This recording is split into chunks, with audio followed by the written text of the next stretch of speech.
the silent dreams. Welcome back.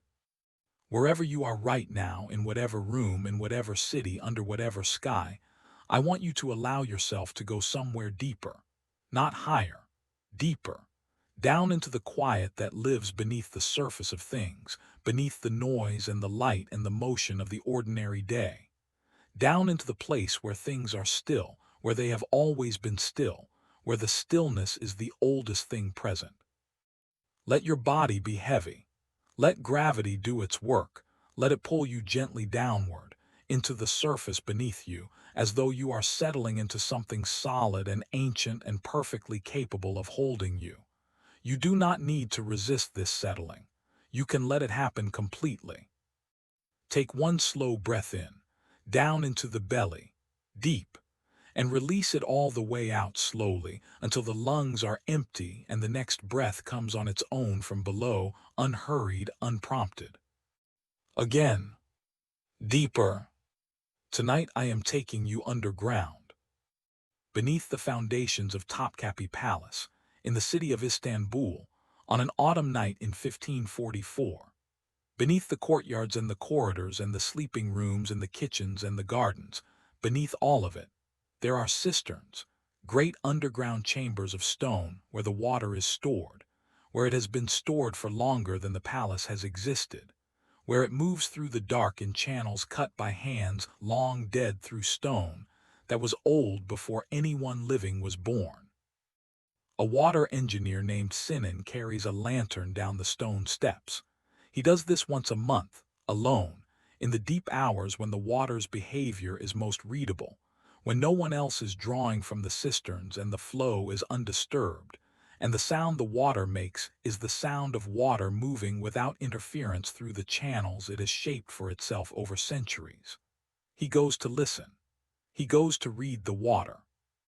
He goes because the cisterns require someone to know them, and he is that someone and has been for 20 years. Let yourself descend with him. Let the stone close around you, cool and ancient. Let the sound of underground water find you in the dark. Breathe slowly. Listen.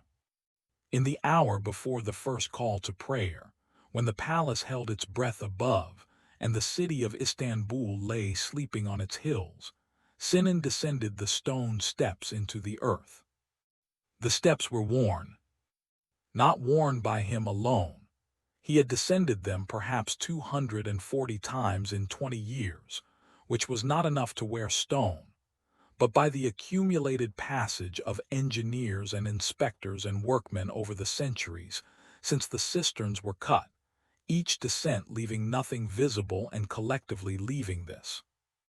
The slight concavity at the center of each step where the most feet had fallen, the edges of the treads slightly sharper than the centers, the stone polished to a dull sheen by the passage of many souls over many generations. He placed his feet at the edges as he descended, where the stone was less worn and the grip was better. This was habit, established in his first months of descent, and maintained without conscious decision ever since, the body having learned a small adaptation that the mind no longer needed to monitor. The air changed as he went down.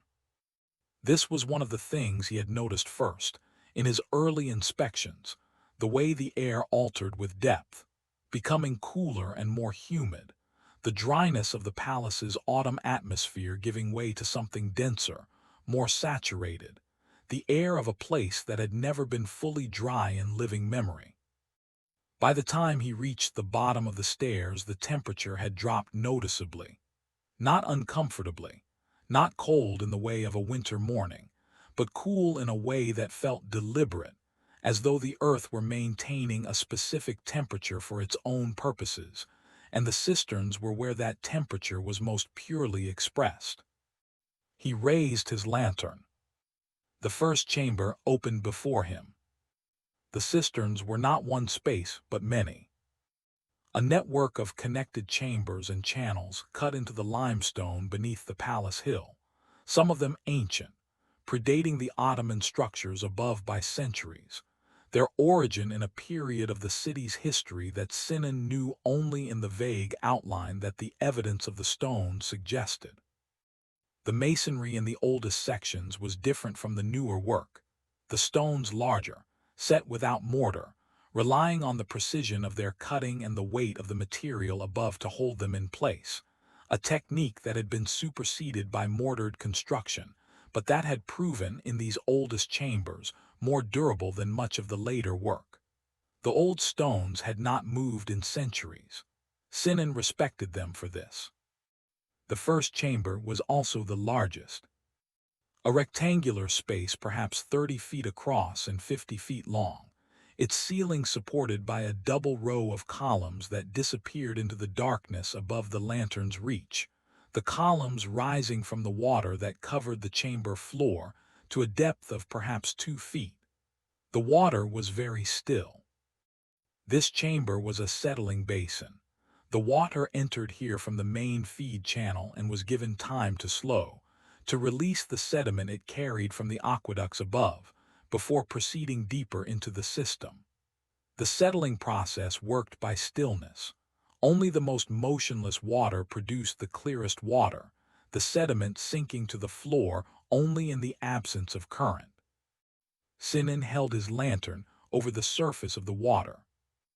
The reflection came back to him perfectly. The lantern doubled, its flame burning below as steadily as it burned above, the water's surface so undisturbed that it held the image without distortion. This was what he looked for first, the quality of the reflection. A disturbed surface meant unusual flow, meant something upstream had changed, meant investigation. A perfect reflection meant stillness, meant the chamber was functioning as it should, meant the water was doing its slow, patient work of releasing what it carried and arriving at clarity. The reflection was perfect. He noted this and moved on. He waded into the first chamber.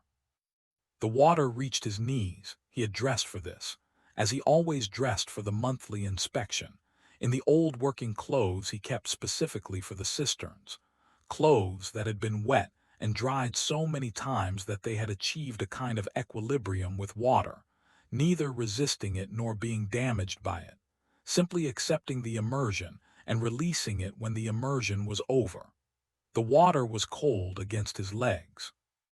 Not painfully so, but the specific cool of underground water that has been held in stone chambers at a constant temperature, a temperature determined not by the season above but by the temperature of the earth at this depth, which was the same in summer as in autumn as in winter, insulated from the fluctuations of the surface world by the weight of stone above. He walked to the first column. He ran his hand up its surface from the water line, checking for changes in the stone that might indicate structural movement, new cracks, widening of existing ones, changes in the surface moisture pattern that might suggest water was finding new paths through the material. The column was solid under his hand, its surface slightly rough with the mineral deposits of centuries, the stone having accumulated layer upon layer of the substances that water left behind as it passed over stone and evaporated and passed again, each layer infinitesimally thin and collectively amounting to a visible coating that was itself a record of the water's passage, a geological diary written in calcium carbonate on every surface the water had touched. He moved to the second column, and the third, working methodically through the chamber, his lantern casting its moving light across the water's surface and the columns rising from it and the ceiling above, low in this section, closer than in the deeper chambers, the stone above him carrying the weight of the palace's foundations and the accumulated mass of the palace itself, thousands of tons of stone and brick and mortar pressing down on the limestone beneath, all of it held up by the geometry of the arch and the strength of the material. The same engineering that had held for centuries, and that Sinan's monthly inspections existed to verify, was continuing to hold. The sound of water in the cisterns was unlike any other sound he knew. He had spent 20 years trying to find adequate comparisons and had not succeeded. The closest he could come was to say that it was a sound with multiple components occurring simultaneously at different scales, the very small drip of water from the ceiling. Individual drops falling from where condensation had collected on the stone and achieved the weight required to fall, each drop producing a note that depended on the height from which it fell and the depth of the water it entered. The slightly larger sound of the current in the main channel, barely audible here in the settling basin, but present as a low continuous texture beneath the individual drips. And beneath both of these, almost below the threshold of hearing, but present to the attention of someone who had spent 20 years listening for it, the deeper sound of the stone itself. The acoustic character of this enclosed space, the way the walls and ceiling shaped the sounds that occurred within it into something that was simultaneously the sounds and the room that contained them. He had come to think of this composite sound as the cistern's voice. Not a metaphor he would have used aloud, but an accurate description of how he experienced it, as something the cistern said consistently in their own language about their own condition. When the voice was as he expected, the familiar layering of drip and current and resonance, the cisterns were well. When something in the voice was different, a new frequency, a change in the current's pitch, an unfamiliar resonance from a direction that should not be producing resonance, there was something to investigate. He had learned to hear these differences the way a physician learns to hear differences in a patient's breathing, the normal becoming so thoroughly known that any deviation from it was immediately perceptible. Tonight the voice was familiar. He listened to it as he moved through the first chamber, attended to it with the full accuracy of 20 years of listening, and found it undisturbed, consistent, the cisterns saying the same thing they had said every month for as long as he had been coming to hear them. All is well. The water moves. The stone holds. He passed through the opening in the eastern wall into the second chamber. The second chamber was narrower than the first and longer, its ceiling higher, the columns fewer and further apart. He had thought often about the people who had built these spaces, figures inaccessible to him, their names unrecorded, their methods unwritten, their reasons unspecified, and yet their work was all around him, present and tangible and remarkably specific, full of decisions that reflected understanding and judgment that he could recognize even without being able to explain. Why this chamber wider than the first? Why the columns in that spacing? Why the channel entering at that angle? He did not know. But he could see that each decision had been made by someone who knew what they were doing, and this knowledge without access to its reasoning was one of the things about the cisterns that he found most compelling and most humbling. The second chamber's water was shallower. Here the cistern was a transit space rather than a settling basin. The water moved through it more quickly, flowing in one end and out the other with a current just perceptible to the eye if you watched the surface carefully, a directional movement that the reflection test confirmed. The lantern's image slightly blurred in this chamber, slightly elongated in the direction of flow. He waded along the length of the second chamber, his feet finding the uneven floor beneath the water, the bottom here not smooth but slightly irregular, where centuries of water had worked at the stone, and where deliberate drainage channels had been cut at angles, he could feel with his feet even in the dark. He checked the inlet. The water entered the second chamber through a carved opening in the northern wall, a channel perhaps 3 feet wide and 1 foot high, the water flowing through it with a quiet urgency, the channel full to perhaps 2/3 of its capacity. He held the lantern close and looked at the flow, the surface of the water in the channel smooth and fast, no unusual turbidity, no discoloration, no evidence of upstream problems that could announce themselves here before they became visible elsewhere. The inlet was clear, the flow was good. He noted this and moved on. The third chamber was the deepest. He descended a second set of steps to reach it, shorter than the entrance stairs, but sufficient to produce a further drop in temperature that he felt immediately on descending. Down here the cool was more pronounced, more absolute, the temperature having stabilized at a point that owed nothing to the season above and everything to the depth of the stone. In summer this chamber was noticeably colder than the upper cisterns. In winter it was noticeably warmer. The earth maintained its own average, and the deepest cistern was where that average was most purely felt. The third chamber was also the oldest. He could feel the age in the stone, in the quality of the surface under his hand, which was different from the upper chambers. The masonry here of a type he associated with construction far older than the palace, possibly older than any Ottoman presence in the city at all.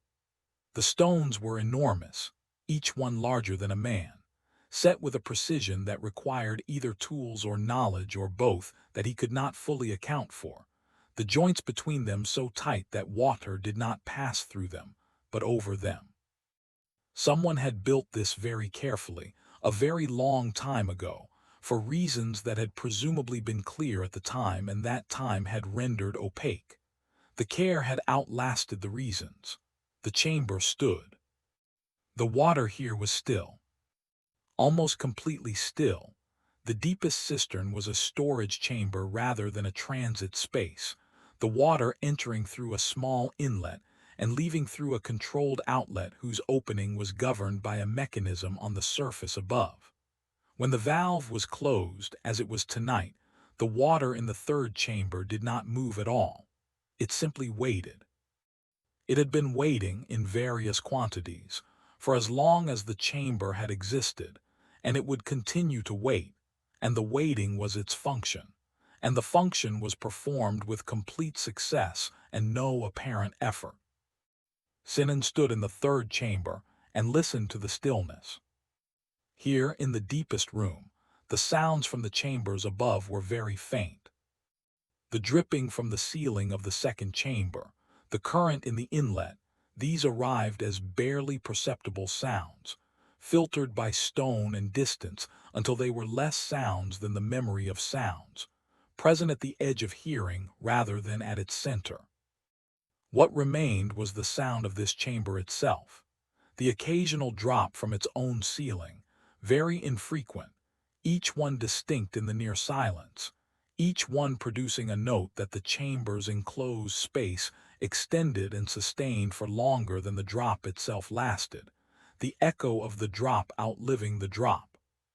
He listened to one drop fall, the sound of it leaving the ceiling, not quite audible, too small, and then the contact with the water below, a small clear note, and then the room holding that note, the stone walls extending it in all directions at once, the note arriving at his ears from multiple directions as the same sound reached him by multiple reflected paths, each path slightly different in length, and therefore arriving at slightly different times.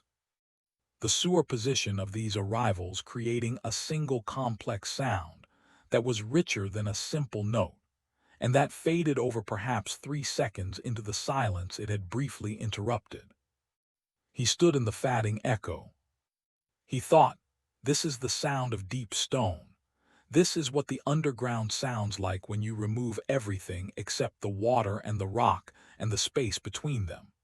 This is the sound that has been here, in this chamber, in various forms, for longer than anyone remembers, heard by no one except the occasional engineer who descends to listen.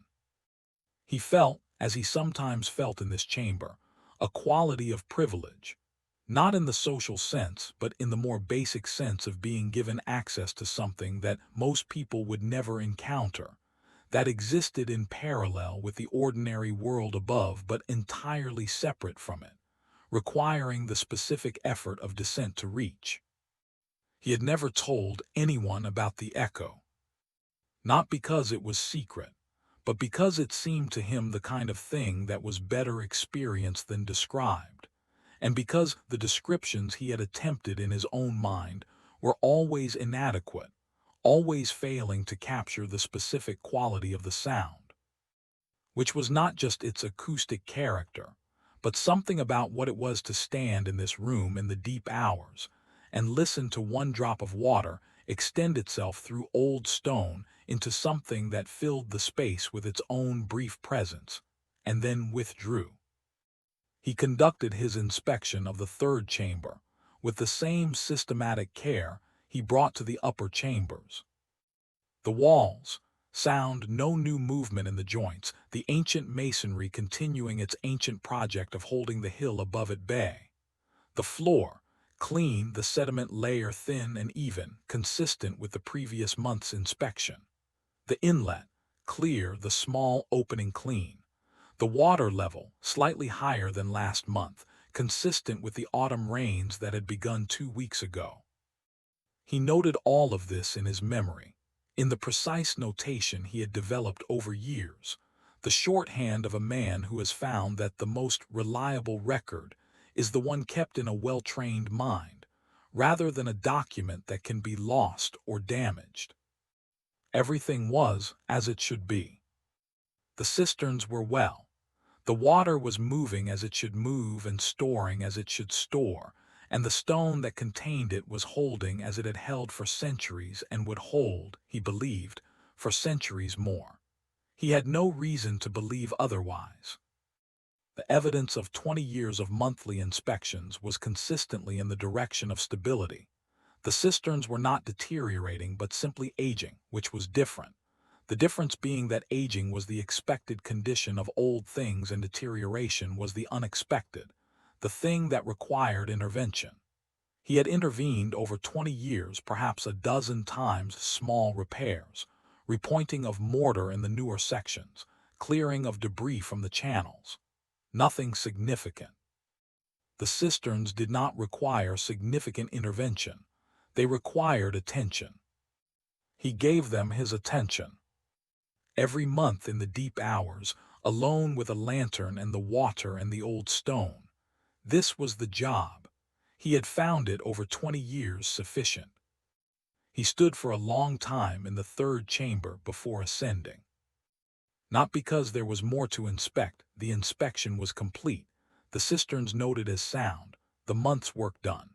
But because this chamber, unlike any other space in the palace or in the city that he knew, produced in him a specific quality of thought that he had not found reproducible elsewhere. A quality of slowness.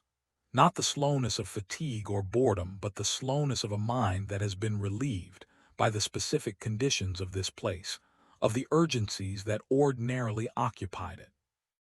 No one could reach him here. No problem could arrive here that the cisterns themselves had not already resolved, or that he could resolve before returning to the surface. The third chamber was, in the most literal sense, beneath the world, and the world's concerns did not descend this far. He thought about water.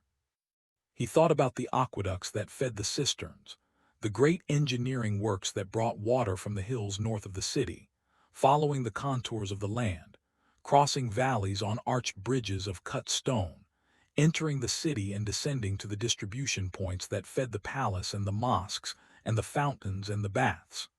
He thought about the rain that had fallen 2 weeks ago, somewhere north of the city, on slopes that drained into the streams that fed the aqueduct's sources. That rain was now here, or some of it had traveled through the system, through the aqueducts and the settling basins and the channels to this chamber, and was here around his legs, cold and clear. The rain of 2 weeks ago become the palace's water for the weeks ahead. Water was always traveling. This was what 20 years underground had most deeply taught him, that water was always in transit, always in the middle of a journey from somewhere to somewhere. The cistern's not a destination but a stage, a pause in a movement that had been ongoing since long before the cisterns existed and would continue long after. The water in this chamber had been rain, had been river, had been aqueduct, was now cistern, would be palace, would be waste, would be sea, would be cloud, would be rain again. The cycle was longer than any individual could observe and shorter than the stone that held it.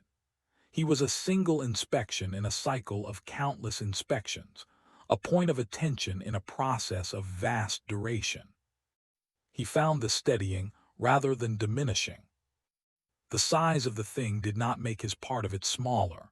It made it more clearly what it was, specific, bounded his. The monthly inspection, the lantern and the cold water and the old stone and the careful attention, these were his. Everything else was the water's own business.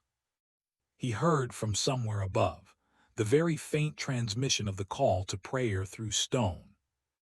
It arrived in the third chamber as almost nothing, a vibration rather than a sound, a quality of the air rather than a specific acoustic event, the stone of the ceiling having absorbed and transmitted and transformed the muezzin's voice into something that bore only a distant structural relationship to its original. And yet he knew what it was. He always knew at this hour when the call arrived, had learned to recognize it in whatever form the cisterns offered it. The call had arrived. The night was ending. He would ascend. He took one more look at the third chamber. His lantern light on the still water, the perfect reflection of the flame. Two flames burning in the underground dark, the upper one his, and the lower one the water's gift back to him. The columns rising from the water into the darkness above. The ancient walls holding their ancient patience around him. The drop falling from the ceiling there, now, the small clear note, the echo extending through the chamber and fading, the chamber returning to its silence. He turned toward the stairs. He ascended slowly, as he always ascended. The temperature rose with each step, the cool of the underground giving way by degrees to the autumn night air of the palace above, which was itself cool but in a different way, a way that moved, that carried the smell of the city and the night and the particular quality of Istanbul's autumn. He emerged into the night. The stars were above him, or most of them were, the autumn sky being partly covered with the high thin cloud that had been present for 2 days, the stars visible in the gaps between the clouds with the particular clarity that high thin clouds sometimes produced. He stood for a moment outside the cistern entrance and breathed the night air, and let his eyes adjust to the darkness of the surface, which was brighter than the darkness of the cisterns, but which his underground-adapted eyes initially registered as bright. He looked up. He thought about the water moving through the stone beneath his feet. The rain of 2 weeks ago arrived now, waiting in the third chamber in the dark. The drop falling from the ceiling, its echo extending through the old stone, the sound outlasting the drop, all of it continuing, whether he was present to witness it or not. The water moved. The stone held. The cisterns did their work in the dark with a consistency that no one above them would ever fully appreciate, and that required no appreciation to continue. He was grateful to be one of the people who went below, who descended once a month with a lantern and listened to what the deep stone said and brought the report back up to the surface, where it was noted and filed and rarely thought about again until the next inspection. The report was the thing. The descent was the thing. The cold water around his legs and the old walls under his hands and the echo of one drop through a chamber that had been here, in one form or another, since before anyone could accurately say. These were the things. And they were, he found on every descent and found again now, sufficient. And in the third chamber below, the water was still. And a drop fell from the ceiling into the dark, and the echo of it moved through the old stone for 3 seconds and faded. And the ancient walls held what they had always held. And the water waited in the dark, cold and patient and perfectly ready, as it had always been ready, as it would always be ready, for whatever the next moment required of it. And Sinan, who had descended into the earth once a month for 20 years, and had found there a quality of stillness that the surface world did not easily provide, stood in the autumn night above the cisterns and breathed the cold air of the palace, and carried the underground silence with him into the approaching morning, and was, in that carrying, at rest. Sleep now. The water is still in the deep chamber. The old stone holds. A drop falls in the dark, and the echo moves through the underground for 3 seconds and fades into silence. You are held here in the deep quiet, beneath the weight of the old stone, in the place where the water waits and the world above is very far away. Let yourself go down, deeper than thought, deeper than memory, down into the cool, still place where nothing is required of you and everything is held. The stone holds, the water waits, you are safe in the deep. Sleep. Sinan had trained as an engineer in his youth, under a master who had himself worked on the great aqueduct system that fed the city. The system of channels and bridges and underground conduits that brought water from the hills north of Istanbul across enormous distances. The engineering achievement of generations of builders who had understood gravity and pressure, and the behavior of water with a precision that Sinan had spent his career trying to match in his own understanding. His training had been long and demanding. Mathematics first, the geometry required to calculate gradients, the arithmetic required to determine volumes and flow rates, the careful study of how water behaved under different conditions of pressure and temperature and channel shape. Then the practical apprenticeship, years spent under his master's supervision, learning to read the behavior of actual water in actual stone, the theoretical knowledge meeting the specific reality of the system he would eventually be responsible for maintaining. His master had emphasized, throughout the training, that water engineering was a discipline that punished arrogance and rewarded humility, that the engineer who believed he fully understood water's behavior was the engineer most likely to be surprised by it, and that the engineer who maintained a permanent stance of careful observation, who treated every system as still partially unknown regardless of how long he had studied it, was the engineer who would serve his system well. Sinan had taken this lesson seriously. 20 years into his service of the cisterns, he still approached each monthly inspection as though there were something to be discovered, still attended to the details with the alertness of someone who believed the system could surprise him. This was not anxiety. He was not worried on each descent that he would find some catastrophic failure. But it was a discipline of attention, a refusal to let familiarity become complacency, a commitment to actually seeing what was in front of him rather than seeing what he expected to see based on 20 years of generally consistent observations. The cisterns had been consistent. This consistency was itself a kind of achievement, not his achievement alone, but the achievement of the entire system, the ancient builders and the centuries of maintenance, and his own 20 years of careful attention, all combining to produce a system that continued to function as it should. He thought about the invisibility of his work. No one in the palace above thought about the cisterns.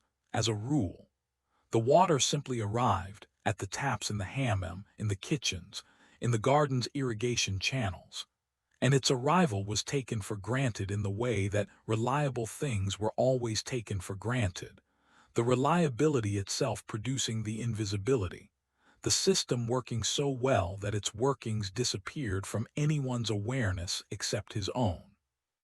He had made his peace with this invisibility in much the way that Maimed had made his peace with the kitchen's foundational obscurity, in much the way that David had made his peace with the gatekeeper's unacknowledged vigilance. The pattern repeated throughout the palace. He had come to understand. The people who maintained the conditions for everyone else's comfort and safety were, almost by definition, invisible in their maintenance, their success measured by the absence of any disruption that would have made them visible. A failed cistern would have been noticed immediately. A functioning cistern was simply assumed. He had decided, years ago, that this was not a complaint to be made against the structure of his work but simply its nature, and that the satisfaction available to him had to come from elsewhere, from his own knowledge of what he had accomplished, from the cistern's continued function, from the specific pleasure of the monthly descent itself. He had found over 20 years that this internal satisfaction was sufficient.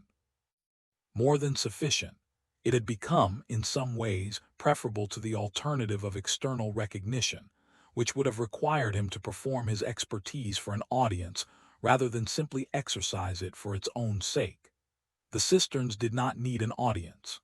The water did not care whether anyone above ground appreciated its careful management. What mattered was that the inspection was thorough, that the maintenance was timely, that the system continued to function as it had functioned for centuries. He measured his success by this continuity rather than by any acknowledgement of it, and the measurement had served him well across 2 decades of largely solitary, largely unrecognized work. He gathered his things and prepared to leave the cistern entrance behind. The lantern, now nearly burned through its oil supply, would need refilling before the next inspection. His wet clothes would need to be hung to dry in the small chamber near the entrance reserved for this purpose, the chamber having its own particular smell of damp wool and limestone that Sinan associated entirely with the conclusion of his monthly work. He performed these small closing tasks with the same methodical care he gave to everything connected with the cisterns, the routine of preparation and conclusion as established as the inspection itself. The morning was approaching. He could feel it in the changing quality of the air at the cistern entrance, the night's deepest stillness beginning to give way to the first stirrings of the city's daily rhythm.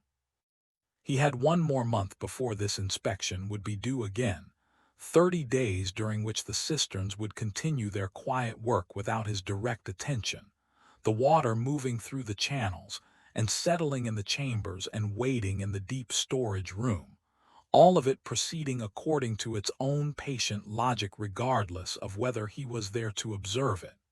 He trusted this.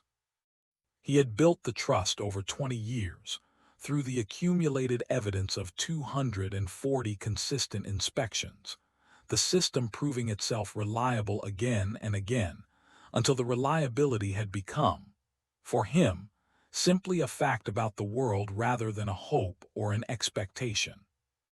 He climbed the stairs from the entrance chamber toward the outer courtyard. The early autumn air met him fully now, cool and clean after the dense humidity of the underground spaces. He breathed it deeply, the contrast between the two atmospheres always producing in him a moment of renewed appreciation for both, for the underground's particular stillness, and for the surface world's particular freshness, each valuable in its own register, each offering something the other could not provide. He had spent 20 years moving between these two worlds, the engineer's life requiring him to be equally at home in the deep stone chambers and in the ordinary daylight world above, and he had come to think of himself as belonging fully to neither and partially to both. A man whose work required him to descend regularly into a realm that most people never saw, and who returned each time carrying something of that realm's particular quality of attention back into his daily life. He had spent many hours, over the years, thinking about the people who had originally cut these chambers from the living rock. The historical record was incomplete in ways that frustrated his engineer's desire for precision. He knew, in general terms, that portions of the system predated the Ottoman conquest of the city by centuries, that the oldest chambers had been part of a Byzantine system of water management, that the Ottoman builders had inherited and extended and improved upon, integrating the ancient infrastructure into the new palace's requirements rather than replacing it.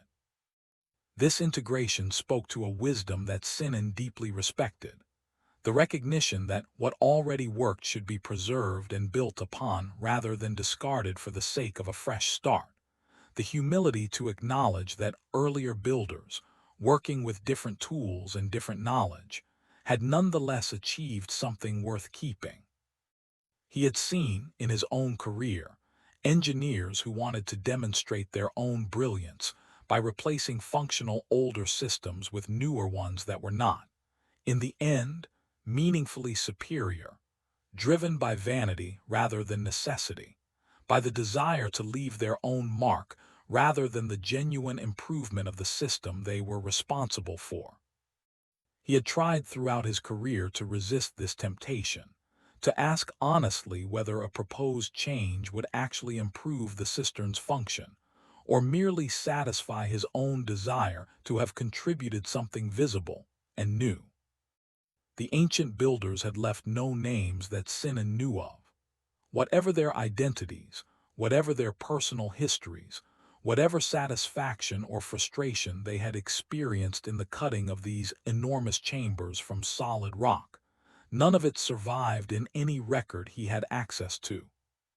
What survived was the work itself, the precise joints, the careful gradients, the columns positioned with an understanding of load-bearing that modern engineers could verify mathematically, but that the original builders had apparently grasped through some combination of inherited knowledge and practical experience that predated formal mathematical engineering, as Sinan had been trained in it. He found this anonymous survival of the work, separate from any survival of the worker's identity, to be one of the more profound aspects of his profession. The cisterns did not care who had built them. The water did not flow more or less reliably because its channels had been cut by a remembered hand or a forgotten one. What mattered, what persisted, was the quality of the work itself, its accuracy, its durability, its fitness for purpose. This was a kind of immortality, he had come to think, more reliable than the immortality of a remembered name. A name could be forgotten, misattributed, confused with other names across the centuries. A well-cut stone joint, properly maintained, simply continued to function, regardless of whether anyone remembered who had cut it. He thought about his own legacy in these terms. He had no children who would follow him into this specific profession.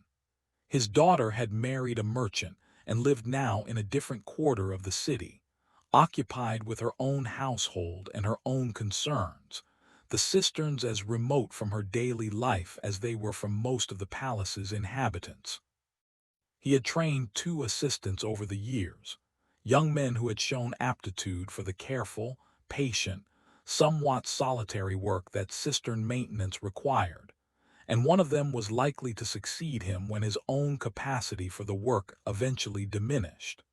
But even this succession, this transmission of practical knowledge from himself to a successor, was not really about preserving his name. It was about preserving the cistern's function, ensuring that someone would continue to descend monthly, to listen to the water's voice, to notice the small signs of wear before they became significant problems. If he succeeded in this transmission, his successor would, in 20 or 30 years, be standing in this same third chamber, performing this same inspection, and the specific memory of Sinan as an individual would have faded into something more general. A predecessor, a name in a chain of names, perhaps eventually not even a name but simply an unspecified prior keeper of the cisterns. This did not trouble him. What mattered was the chamber, the water, the continuing function of a system that had been serving this palace and its predecessors for longer than any individual life could span. The morning sun was beginning to show itself over the hills across the Bosphorus as he completed his ascent and stepped fully into the palace's outer courtyard. The light was still gentle, still tinted with the particular gold quality of very early autumn morning, the long shadows of the palace building stretching across the courtyard, stones in patterns that shifted slightly as the sun continued its rise. He stood for a moment, fully in the surface world now, the underground inspection complete and recorded in his memory, the report ready to be communicated to the relevant palace officials if anything had required their attention, which, this month, nothing had. All was well below. The water moved. The stone held. The ancient builder's work continued to serve its purpose, maintained by Sinan's careful monthly attention as it had been maintained, in one configuration or another, by countless attendants before him across the centuries of the system's existence. He walked toward his own quarters, ready now for the day's rest that would precede whatever other duties his role required of him before the next month's inspection came due.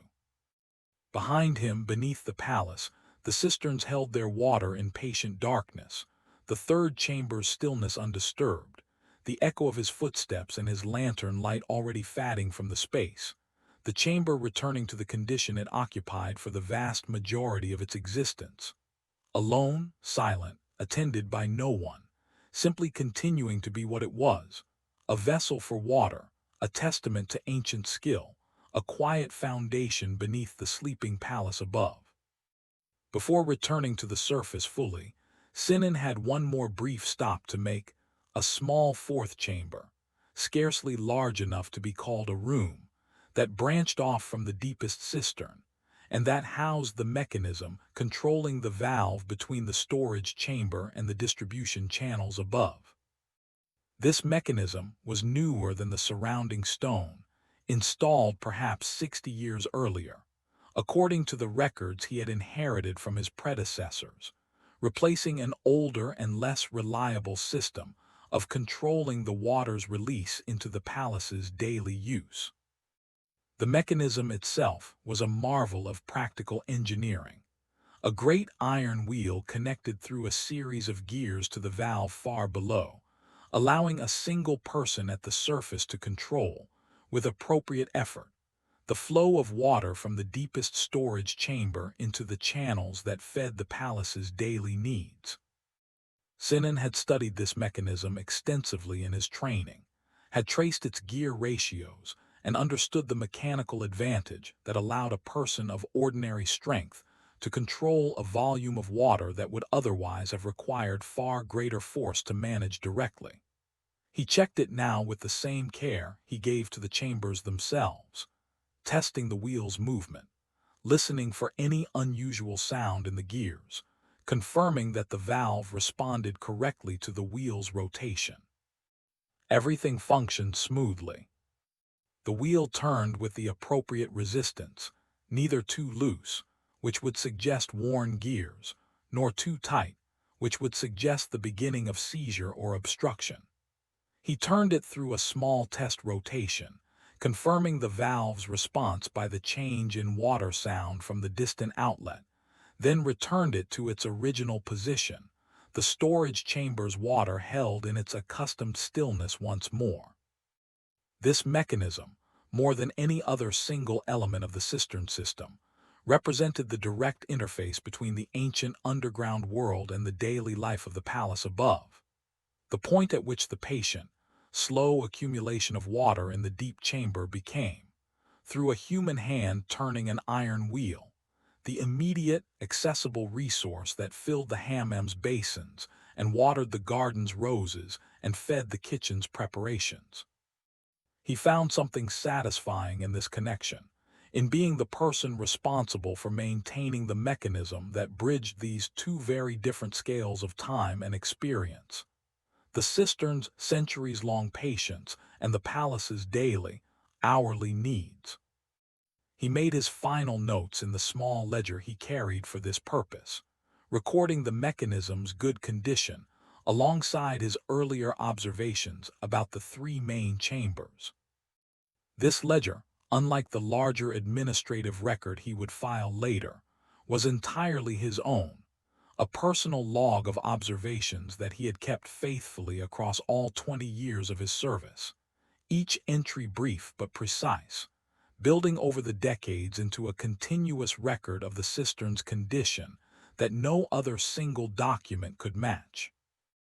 He sometimes reviewed earlier entries, particularly during the quiet hours of his official report writing, comparing this month's observations to the same month in previous years, looking for the slow trends that a single inspection could never reveal, but that the accumulated record, viewed across decades, sometimes illuminated. He had found, through this practice, subtle patterns in the water level's seasonal variation, small but consistent shifts that helped him anticipate the cistern's needs before they became urgent. This was knowledge that existed nowhere else, but in his own careful, sustained attention, transmitted forward through his ledger to whoever might inherit both the roll and the records. With the final chamber checked and his notes complete, Sinan made his way back toward the main stairs, his inspection of the night fully concluded. The lantern's oil was nearly exhausted now, the flame burning lower than it had at the start of his descent, a reliable indicator that his timing had been appropriate. He always aimed to complete his inspection just as the lantern's fuel ran low, having learned through years of practice exactly how much oil the full circuit required. This precise calibration was itself a form of expertise, the kind of practical knowledge that accumulated only through repeated experience, impossible to learn from any written instruction but essential to the smooth conduct of the work. He climbed the final stairs into the pre-dawn air, the inspection complete, the cistern's confirmed sound for another month, the ancient system continuing its silent, essential service to the palace above. Behind him, in the deep chambers, the water settled into its accustomed stillness, the echoes of his presence fading from the stone, the underground world returning to its solitary patience until his next scheduled visit brought human attention once more into its ancient dark. As he emerged fully into the courtyard, the call to prayer rose clearly through the open air, no longer filtered through stone and distance but full and present, the muezzin's voice carrying across the awakening city with the directness that the underground chambers had denied it. Sinan stood and listened, feeling the contrast between this clear morning sound and the muffled vibration he had perceived below, the same call experienced in two entirely different registers, depending on one's position relative to the Earth's surface. This contrast itself seemed to him a small lesson in perspective, that the same event, the same sound, the same truth could present itself so differently depending on where one stood to receive it, and that neither version was more real than the other, simply different facets of a single underlying reality. The cisterns received the call as vibration through stone. The surface world received it as clear sound through open air. Both were the call to prayer. Both were true. He thought about the day ahead, not his own day, which would consist primarily of rest after the night's exertions, but the palace's day, the thousands of ordinary moments that would unfold across its courtyards and corridors and chambers, each one made possible in some small way by the water that flowed reliably from taps and fountains throughout the complex. The Hammam attendants would draw water for the morning's first bathers. The kitchen staff would fill their great pots for the day's cooking. The gardeners would water the beds that needed it, drawing from the irrigation channels that connected, ultimately, back to the same source Sinan had just inspected. None of these people would think, as they performed these ordinary tasks, about the ancient chambers far beneath their feet, about the ancient builders who had cut those chambers from solid rock, about the water's long journey from distant hills through aqueducts and settling basins to arrive, finally, at their hands. They did not need to think about it. That was, in a sense, the entire point of Sinan's work, to make the connection between source and use so reliable, so consistent, that it required no conscious attention from the people who depended on it. This was the deepest satisfaction of his profession. He had come to understand across 20 years of practice. Not recognition, which rarely came and which he had learned not to need. Not the visible demonstration of skill, which his work, by its very nature, kept hidden beneath the earth where almost no one would witness it. But this quieter satisfaction, the knowledge that his careful, patient, monthly attention to a system most people never thought about, was precisely what allowed those same people to never need to think about it, to take for granted something that required, in fact, centuries of careful engineering and decades of continued maintenance to sustain. His invisibility was not a failure of his work, but its very success. The cisterns functioned so well, were maintained with such consistency, that the palace above could simply assume their reliability and direct its attention to other matters. He walked the final distance to his own small quarters near the outer wall of the palace complex, ready now for the rest that the long night's work had earned him. The morning continued to brighten around him, the autumn sun beginning to warm the stone courtyards, the palace's daily life beginning its familiar rhythms, servants moving between buildings, the distant sounds of the kitchen beginning its more active morning preparations, the general murmur of an institution waking to its purpose. Sinan moved through all of this with the particular tiredness of someone who has spent the deepest hours of the night in careful, demanding work, his body ready for sleep even as the world around him prepared for full wakefulness. He reached his quarters and prepared for rest, his mind still carrying, in the way that minds carried recent intense experience, fragments of the underground world he had just left, the perfect reflection in the first chamber's still water, the particular quality of the echo in the deepest room, the cold of the water against his legs, the ancient stone beneath his palm. These sensations would fade as sleep claimed him, replaced by whatever dreams his rest might bring, but they would return in some form with the next month's inspection, the cycle continuing as it had continued for 20 years and would continue. He hoped, for many years yet, the patient rhythm of descent and ascent, of attention given and confirmation received, of one person's careful monthly commitment to a system far older than himself, far larger than his individual life, and entirely dependent, for its continued reliable function, on exactly this kind of sustained, humble, largely unwitnessed care. He slept eventually, with the particular soundness that follows demanding, meaningful work, the cisterns secure in their ancient stone, the water settled in its appointed places, the palace above beginning its day fully provided for, though almost entirely unaware of precisely how, or by whom. In the weeks that followed each inspection, Sinan often found himself thinking, during quiet moments in his daily life, about the particular quality of attention that the cisterns demanded and rewarded. Above ground, attention was constantly divided, pulled in many directions at once by the competing demands of administration, by the voices of colleagues and supervisors, by the visual and auditory complexity of a busy institution going about its many simultaneous purposes. Below ground, in the cisterns, attention could be whole. There was nothing to compete with the water and the stone and the lantern's light, nothing to interrupt the slow, careful process of observation that the inspection required. He had come to value this wholeness of attention so deeply that he sometimes wondered whether it was the true reason he had remained in this profession for 20 years, more than any practical necessity or any particular skill he might have developed elsewhere. The cisterns offered him something the surface world could not, a space where full presence was not merely possible but required, where the depth of his attention directly determined the quality of his work, where there was no substitute for actually being there, actually listening, actually feeling the cold water and reading the ancient stone. This wholeness, he had come to believe, was itself a kind of gift that the underground gave to those willing to descend into it. Not every profession offered this.